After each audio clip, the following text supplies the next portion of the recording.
All right. Hey, Sola friends and family. This is Mark Gomez, one of the elders at Sola Church with you.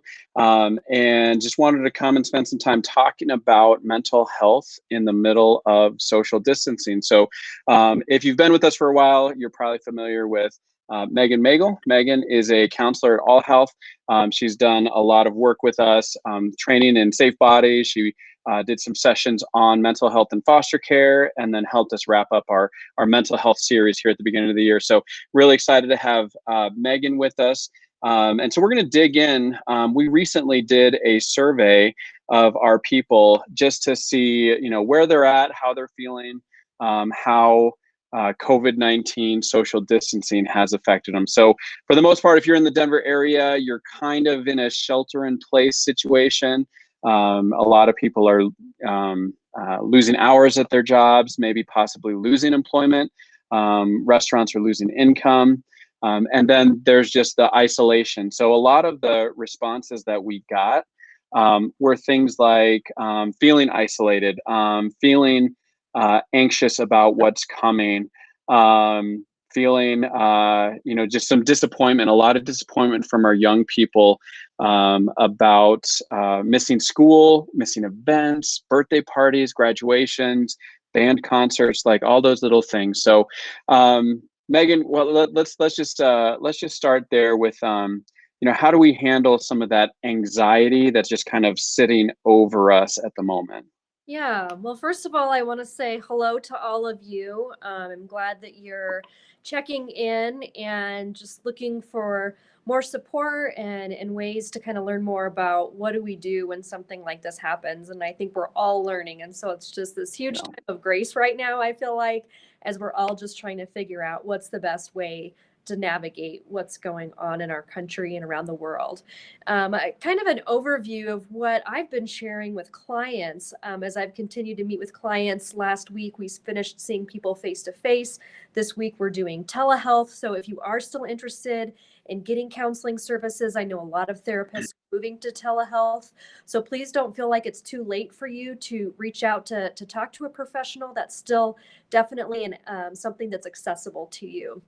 So, first of all, I'd like to say, I think right now what we're seeing is culture shock, that we as a country are so used to feeling like we are in control. We have access to whatever we want whenever we want it.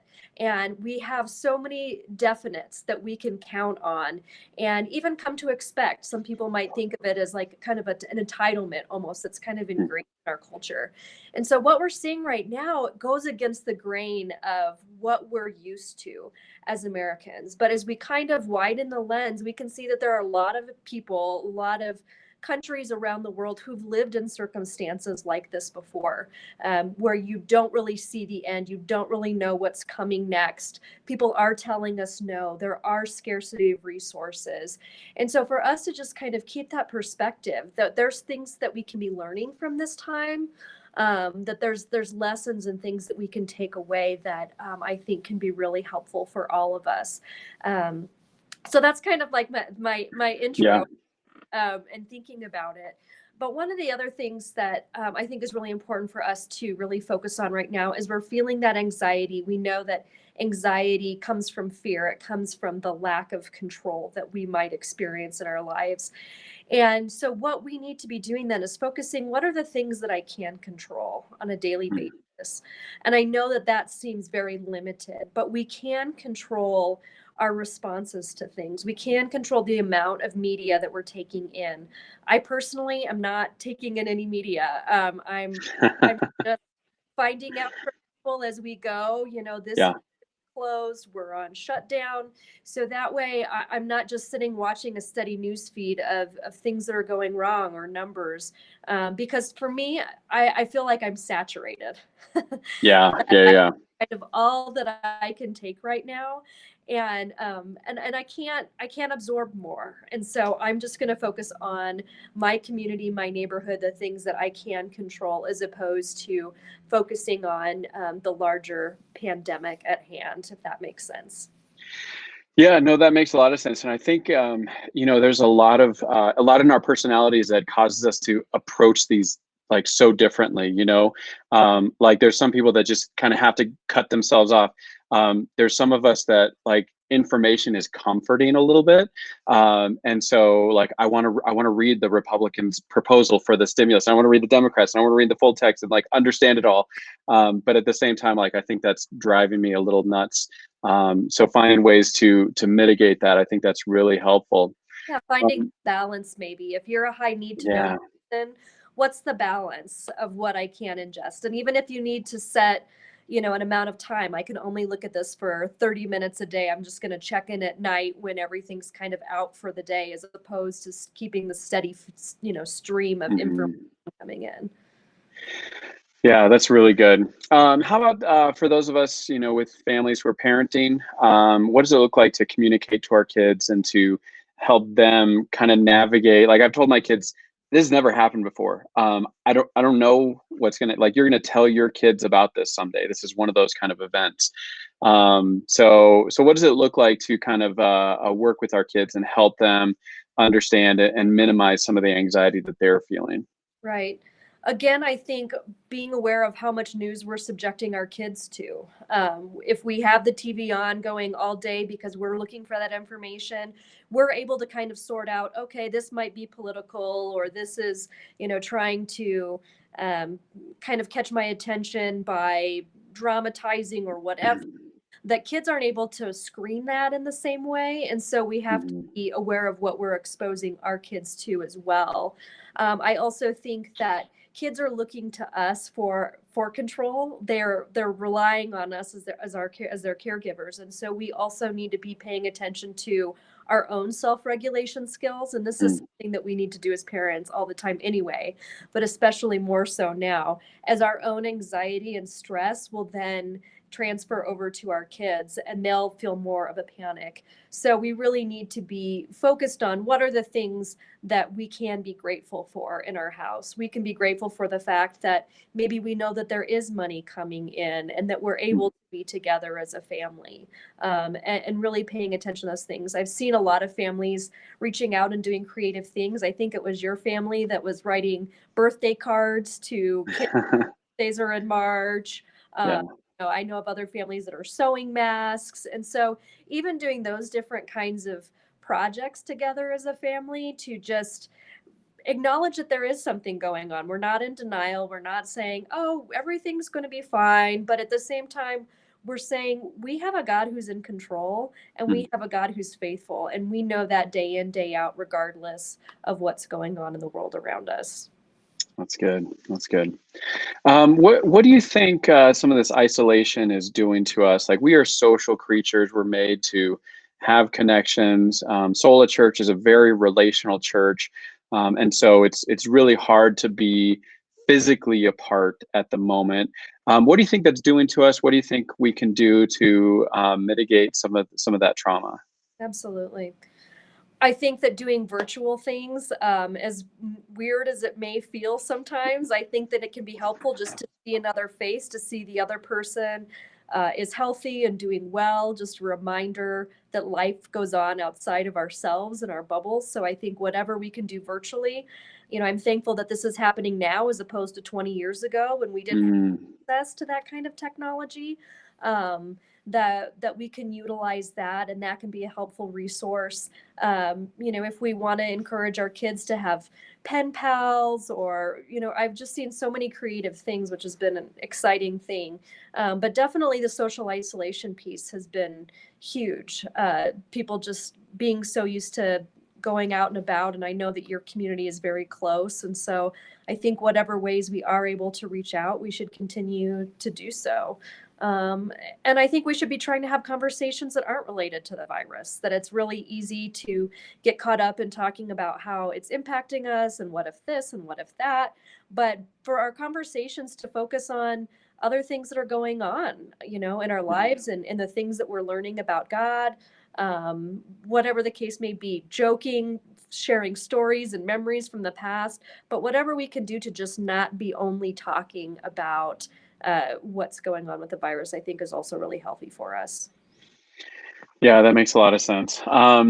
As we look forward to kind of coming out of this situation, what are some practices or habits that might be good to help people kind of go from this stark social distancing and transition back into some of our normal routines? Like, what is that going to look like?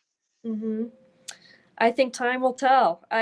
People kind of ask questions about what's to come, what's to come. I have, even in my office, there's clinicians who say this is only going to be a couple of weeks, and then other people saying this is our new norm for the next year or 2 years. And Yeah. the answer is that I don't know. Like, we don't know. We don't have those answers. But what I think we need to be focusing on is sustainability. So even as we're trying to kind of adjust to this. We're getting into homeschooling kids, that kind of thing, that we can't just live white knuckling it every day, that we have to think about how can we view this as a sustainable model for now, and we don't know how long that will be. And honestly, we don't need to know that to be able to enjoy our daily lives, because we can focus on the good things that God has provided and is continuing to bring about even through this. Yeah. So I think it's just kind of this mindfulness, this presence of being in the moment, as opposed to how are we going to project all of these different things that we just honestly don't have answers for right now. Yeah, that's really interesting. As I look through the survey results, there's some questions about like, what is this doing to your mental health? There's also some questions about like, what is this doing to your faith? And it's so interesting that there's a lot of things about struggling with anxiety and fear, and then there's on the other side, there's also a lot of I feel like this is increasing my faith because I'm having to go to God, and I'm having to lean on God in troubled situations. So what does like these difficult situations, what kind of things, what does it do to our faith, and how can we lean into that? Yeah, I think it can do either, and I think either things are okay. I'm not telling people to not be anxious. Hmm. I'm just telling people that we really do need to be focusing on what it is that we do have control of. What can we be thankful for? And one thing that I think we can have control over is our thought life. And it feels like it's out of control sometimes, because we let it get that way. And so, just as scripture talks to us about taking our thoughts captive, that's what we need to be doing, that we can easily go down these spirals of doubt and fear that just drive us farther away from the Lord, and believe, how can he allow something like this to happen, or whatever the case may be, when really, if we try to capture those thoughts and turn them over to the Lord, to just say, I'm scared right now, and like, I need some kind of presence from you. I need to see you in an intimate way that I haven't seen you before. I need you to reveal yourself to me. That we need to be kind of focusing on those things right now. And that's not turning a blind eye. That's just, again, kind of rewiring our brain from going into this fear, fight, flight, freeze response into a more mindfulness, where we're able to stay better regulated and make better decisions for ourselves and for our friends and family, as we're there for them as well. Yeah, I think that's really seeing God as like that attachment object that we can go to when we are fearful, in the same way that our kids come to us when they're afraid. And as much as we project that calm presence, like God is that good shepherd who is leading us to green pastures, and leaning into that. Yeah, no, that's really helpful. I appreciate it. As more mental health questions come up, we will kick them your way. We appreciate the blessing that you've regularly been to our body, and the way that you've served us. Any last comments? Yeah, I mean, if there's anything else I can do, if there are specific questions, or if people are looking for referrals for therapists, if you want to send them to Mark can forward them on my way, because I'm happy to, help and support, encourage you all, to the best of my ability right now. So, Awesome. yeah. Well, thanks again, Megan. We appreciate the time that you've taken. And this is going to go out on Facebook, on our YouTube channel. If anybody has any questions, feel free to reach out to mark@solachurch.org, or info@solachurch.org. We'd be happy to help field any questions or needs among our people. So thanks again, Megan. Great. Thank you.